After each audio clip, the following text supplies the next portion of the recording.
Welcome to the Harun Rabbani Show book review. My name is Harun Rabbani, and in the book review, we're focusing on helping you to become a better decision maker. Why?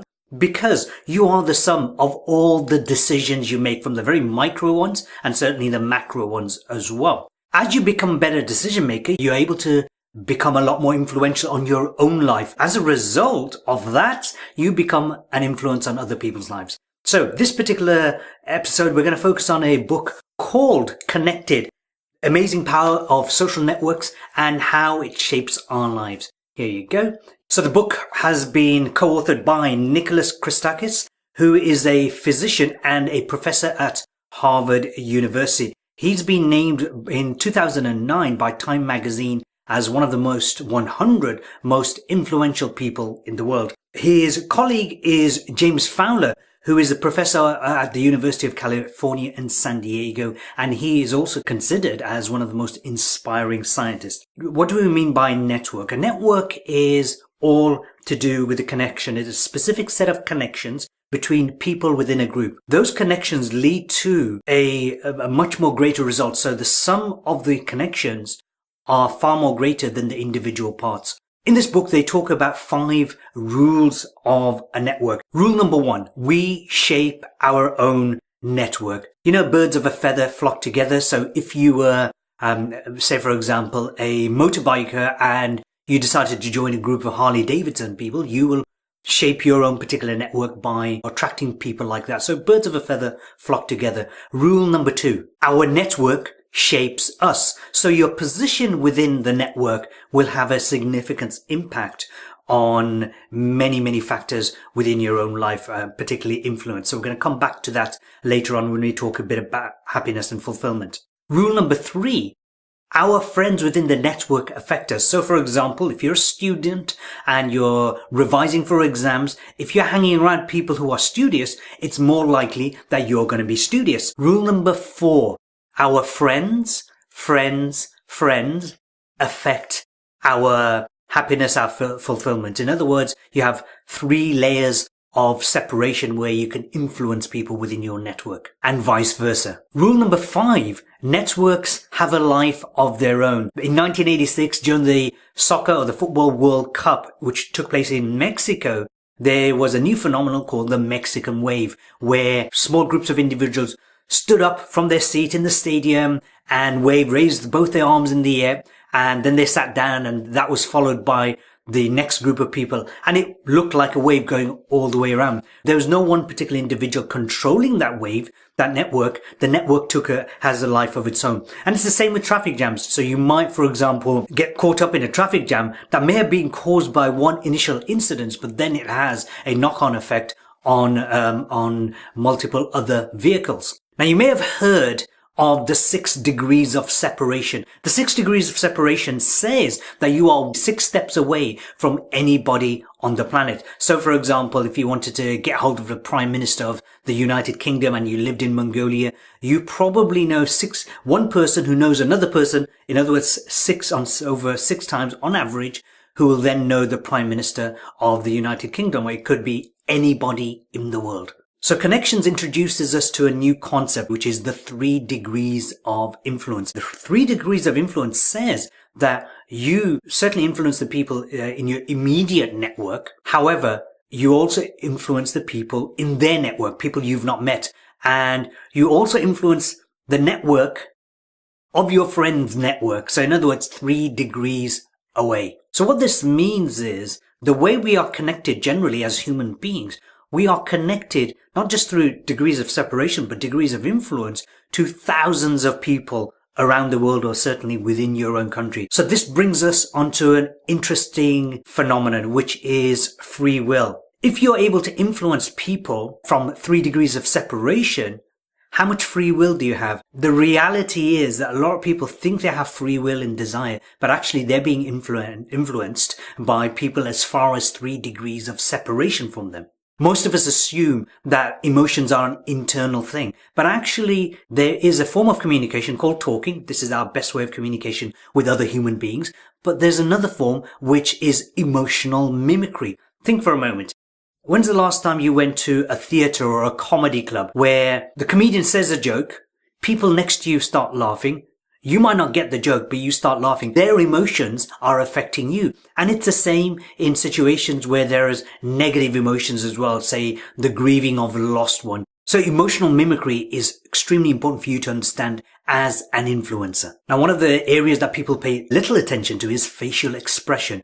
Our faces have developed and evolved to a state that it actually communicates a lot of information. So now, facial expression, not just words, actually convey emotion. Now, here's the piece that blew me away. We talked about 3 degrees of influence. Well, according to this studies, what they've talked about is that your happiness can be influenced by people in your immediate network, approximately 15%. But your happiness is also influenced by 2 degrees away from you. In other words, your friend's friend by approximately 10%. And it goes one step further. It goes to your friend's friend's friend. So they can influence your happiness to up to 6%. That means that your level of happiness isn't completely in your control. It is affected by your network. And we'll come on to that in a moment. One of the studies they refer to is a 1984 study where they raised the salaries of people and measured their level of happiness. And they raised the salary approximately $2,000 back in those days, which is approximately $10,000 today, maybe more. Do you know how much their happiness increased? Level of happiness increased by merely 2%. 2%.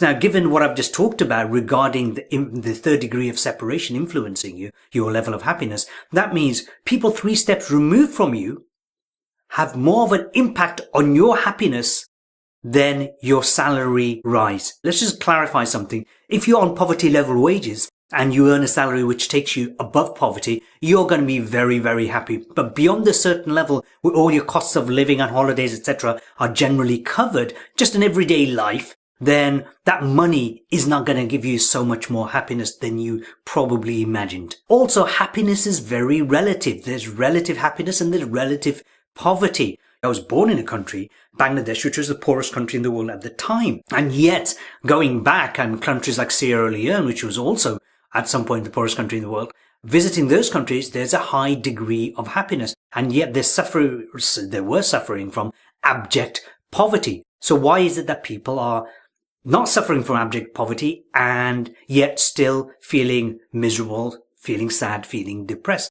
It's all to do with relative happiness. So one of the studies that they did was they found that people would prefer to get a decent wage, but only slightly more than all the other colleagues. So in other words, they're ahead of the crowd. They would prefer that over than a higher wage, but they're earning slightly less than people. An individual would prefer $33,000 salary as long as his colleagues earned about $30,000 over him earning $35,000, which is more than what he's currently earning, and his colleagues only earning $38,000. It's absolute madness, but that's how the human brain works. They also talk about how people attract each other regarding dating and eventually marry, and who are the people who influence your marriage. And also they show that people who are married live a lot longer than people who are single. For example, a guy typically will live 7 years on average longer if he's married than if he's single. A woman will live typically 2 years longer married than if she was single. They do give a lot of explanations of why there's a differential between the two. So it's worth a read for you to find out whether marriage is right for you or whether singledom is better for you. An area that they touch upon, and I think we really need to consider, is loneliness. Now, within a network, you imagine people at the very epicenter have most amount of connections, and the people at the very edges have the least amount of connections. Loneliness happens for those who are at the very edges. When an individual is lonely, they tend to push away people from their lives. And so what happens is over time, they have less and less connection, making them feel lonely and lonelier. Also, people who are happy, people who are connected, don't want to hang around with somebody who's lonely. The book doesn't talk about this, but I'm going to bring it in right anyway. If you look at some of the mass shootings that have been taking place in American schools, you will find that most of the time there were lone gunmen who are doing the killing. Perhaps we need to consider the people within our network, those who are on the very peripheries, and find some kind of way to bring them closer within the epicenter of the network, because it does make a huge difference. In fact, it literally can mean life or death. So there's a few lessons I've picked up from reading this book, and the three biggest ones, there's many actually, but the three biggest ones that I'm taking away from this book is, number one, choose your friends very wisely. So in other words, if you want to be a happy person, make sure that your friends that you choose to hang out with are happy, and also that they've got a happy network as well. So choose your friends very wisely. Second one I got is happiness has an impact as to your position within the network. If you are central in the network, in other words, you have a lot of connections going in all different directions, that will make you happy. It is the central position, being the most connected, which will make you the happiest. The second thing is be happy and be connected. The more connections you have, the bigger your network, the higher the level of quality of your happiness and fulfillment. One of the things that came out in the book is actually there's only certain numbers of people you can have within a network. So in a true network, you can have anything between 100 and average about 150 people whereby you can have quality relationships with. The third lesson is choose happiness over money. So a lot of us work very hard to reach the top of our game, whether we want to be the top in our company or top in our industry. Be happy within yourself, and that will help you accelerate your success, your influence. And don't chase the money. Money will come. Obviously, you've got to pay attention to money, but don't chase the money because that's not going to bring happiness and fulfillment. As I read the book, I gave it an overall rating of 4.2 because it was easy to read. The book is quite original. The book is very relevant. It's quite practical, not as practical as I'd like it to be, but it's still quite practical. The biggest thing I rate about the book is the empirical data. They use evidence to demonstrate all the ideas that they're putting forward. The best kind of person this book will help, it'll help everybody, to be honest with you. That's the truth. However, as an influencer, if you're looking to build your network, if you're looking to build your tribe, definitely get a copy of this book. If it has been a useful review and you're enjoying the shows, click subscribe, join my YouTube tribe, and also click like and feel free to share the video. Anyway, thanks very much for watching. I can't wait to share with you the next book, and I am already reviewing it for next week. Take care. Bye for now.